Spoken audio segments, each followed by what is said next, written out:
याचिकाकर्ता कितना ही बड़ा क्यों ना हो, कोर्ट रूम में जज के सामने जिरह करने, दलीलें पेश करने का काम वकीलों का ही होता है। सुप्रीम कोर्ट में तो याचिकाकर्ता या आरोपी की व्यक्तिगत मौजूदगी भी हमेशा जरूरी नहीं होती। सुप्रीम कोर्ट में जब बिहार वोटर लिस्ट को लेकर चुनाव आयोग की SIR मुहिम के खिलाफ सुनवाई हो रही थी, तब गजब सीन हुआ। कोर्ट में चुनाव आयोग के खिलाफ केस लड़ने के लिए कपिल सिब्बल, अभिषेक मनु सिंघवी, प्रशांत भूषण और इंदिरा जयसिंह जैसे दिग्गज वकील मौजूद थे। फिर भी जाने माने सामाजिक कार्यकर्ता और पॉलिटिकल एक्टिविस्ट योगेंद्र यादव वकीलों की जगह खड़े हुए और बेंच से जस्टिस सूर्यकांत और जयमौल बागची के सामने अपनी दलीलें पेश करने लगे। उन्होंने केवल भाषण नहीं दिया, बल्कि पूरी तैयारी के साथ आए और बेंच को स्लाइड्स के जरिए फैक्ट्स भी बताए कि कैसे चुनाव आयोग बिहार में SIR के नाम पर खेल कर रहा है। गजब तब और हो गया जब योगेंद्र यादव ने जजों के सामने बिहार के दो ऐसे वोटर्स, एक महिला और एक पुरुष को पेश कर दिया जो चुनाव आयोग की डेड लिस्ट में है। मतलब चुनाव आयोग ने मृत मानकर दोनों के नाम वोटर लिस्ट से हटा दिए। सुप्रीम कोर्ट की सुनवाई के बाद इन दोनों लोगों तक हमारे संवाददाता संजय शर्मा पहुंचे। बातचीत भी शुरू हुई, लेकिन उनके साथ के लोगों ने कोर्ट का मामला है ऐसा बोलकर बात करने नहीं दिया। कोर्ट परिसर में ऐसे कई लोग पहुंचे वोटर ID लेकर और दावा किया कि उनका नाम वोटर लिस्ट में नहीं है। हमारे साथ वो वृद्ध हैं जो जिनका ये दावा है सुप्रीम कोर्ट में कि उनको मृत लोगों की लिस्ट में शामिल कर दिया गया है। पूरा नाम बताएंगे अपना बाबा?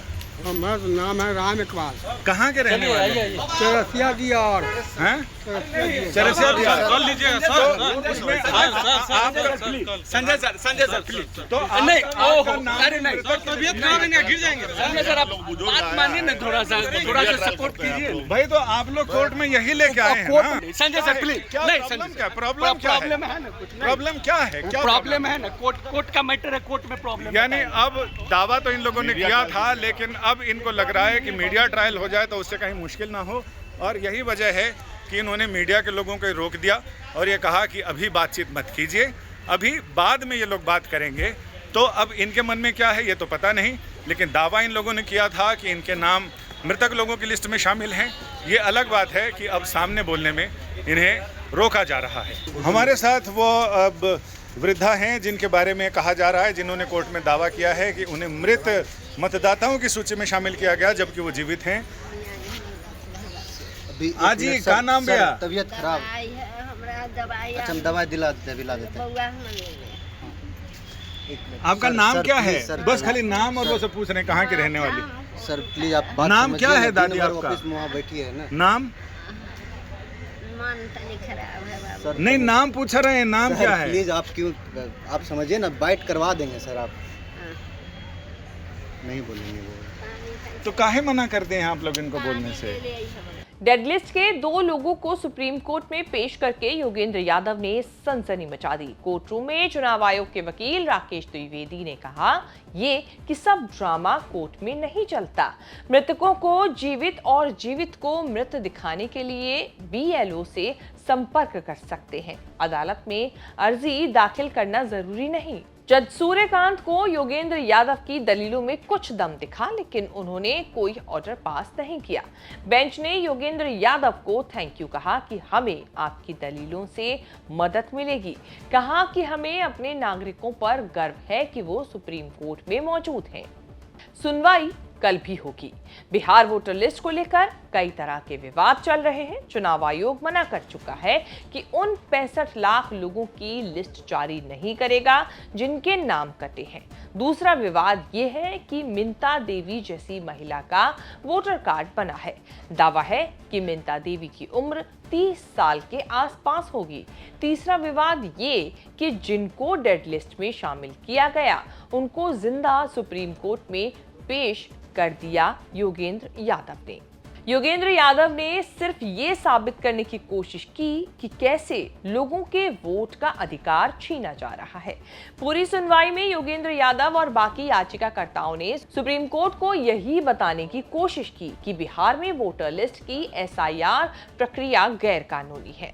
नागरिकों पर अपनी नागरिकता साबित करने का बोझ डाला जा रहा है। 65 लाख लोगों को मतदाता सूची से बिना उचित जांच के हटाया गया। याचिकाकर्ता मनोज झा के वकील कपिल सिब्बल ने दलील रखी कि जो दस्तावेज मांगे जा रहे हैं वो बिहार के लोगों के पास नहीं है। जस्टिस सूर्यकांत ने कहा कि बिहार भारत का हिस्सा है, अगर उनके पास नहीं है तो बाकी राज्यों के लोगों के पास भी नहीं होंगे। बेंच ने कहा कि नियम के मुताबिक जिनका नाम नहीं है वो नाम शामिल कराने के लिए आवेदन कर सकते हैं, उसके बाद भी आपत्ति पर विचार हो सकता है। इसी गहमा गहमी में, इसी बहसाबूसी में सुप्रीम कोर्ट ने क्लियर कर दिया कि आधार नागरिकता का प्रमाण पत्र नहीं है। चुनाव आयोग का कहना सही है, आधार एक्ट में ऐसा कहा गया है। हालांकि सुप्रीम कोर्ट ने चुनाव आयोग से और फैक्ट्स देने को कहा है। सुप्रीम कोर्ट में योगेंद्र यादव खुद याचिकाकर्ता हैं। उन्होंने जनहित याचिका लगाकर सुप्रीम कोर्ट से SIR पर तत्काल रोक लगाने की मांग की है। SIR को मनमाना, अनुचित और चुनावी कानूनों का उल्लंघन करने वाला बताया है। सुप्रीम कोर्ट में जिस याचिका पर सुनवाई हो रही है उस केस का टाइटल है association for democratic reforms and ORS versus election commission of India. हालांकि याचिकाएं कई नेताओं, संगठनों ने लगाई हुई है। जब सुप्रीम कोर्ट में ये सब हो रहा था उससे पहले संसद में मिंता देवी को लेकर अलग हंगामा हो चुका था। 124 साल की महिला का वोटर लिस्ट में नाम आया, उनकी वोटर ID वायरल है। चुनाव आयोग की धांधली की फोटो दिखाने प्रियंका गांधी समेत कांग्रेस सांसद मिंता देवी की प्रिंटेड टी-शर्ट पहनकर प्रदर्शन संसद में करते हुए नजर आए।